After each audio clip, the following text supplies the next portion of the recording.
తెలంగాణ మాజీ ముఖ్యమంత్రి కేసీఆర్ పిలుపు మేరకు తెలంగాణ ప్రాంత రైతన్న పండించిన అన్ని పంటలకు క్వింటాల్కు 500 బోనస్ చెల్లించాలని డిమాండ్ చేస్తూ బీఆర్ఎస్ వేములవాడ నియోజకవర్గ ఇన్ఛార్జ చెల్మెడ లక్ష్మీ నరసింహారావు శనివారం బీఆర్ఎస్ పార్టీ ప్రతినిధులు, నాయకులు, కార్యకర్తలతో కలిసి నిరసన దీక్ష చేపట్టారు.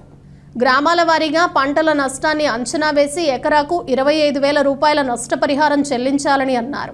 రైతులకు 2 లక్షల రుణమాఫీ వెంటనే చేయాలని, రైతు భరోసా కింద ఎకరానికి 15,000 చెల్లించాలని డిమాండ్ చేశారు. ఈ నిరసన దీక్ష ద్వారా ప్రభుత్వానికి కనువిప్పు కలగాలని, రైతులకు ఇచ్చిన హామీలను వెంటనే అమలు చేయాలని కోరారు.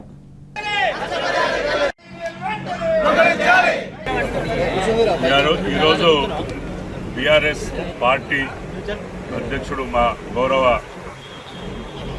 అధ్యక్షులు కేసీఆర్ గారు ఇచ్చిన పిలుపు మేరకు రాష్ట్ర వ్యాప్తంగా నిరసన కార్యక్రమం. రైతు పండించిన పంటకు 500 రూపాయలు బోనస్ ఇవ్వాలి. అదే కాకుండా పంట ఏదైతే నష్టపోయినరో, వర్షాలు వడగల్ల వానకు కావచ్చు, లేదంటే కరువుతోని ఈ గవర్నమెంట్ సూచన కరువుతోని నష్టపోయిన వారికి 25,000 రూపాయలు ఇవ్వాలనే కార్యక్రమం, అలాగే రైతు బంధు 15,000 కార్యక్రమం, ఈరోజు నిరసన కార్యక్రమం చేపట్టే భాగంగా వేములవాడ నియోజకవర్గంలో ఈరోజు మేము గవర్నమెంట్ ఒకటే డిమాండ్ చేస్తూ ఉన్నాం. గత 8-9 సంవత్సరాల నుండి బీఆర్ఎస్ గవర్నమెంట్ ఎప్పటివరైతే పాలించిందో అప్పటి వరకు ఎండాకాలం కూడా మత్తడి దుంకే పరిస్థితి రాష్ట్రంలో ఉండే.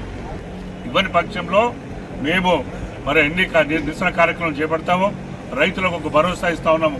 బీఆర్ఎస్ పార్టీ మీ వెనువెంటే ఉంటుంది.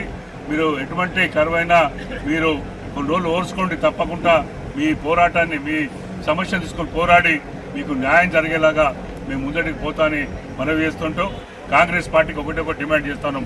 వెంటనే పండించిన ప్రతి పంటకు కూడా 500 రూపాయలు బోనస్ ఇవ్వాలి.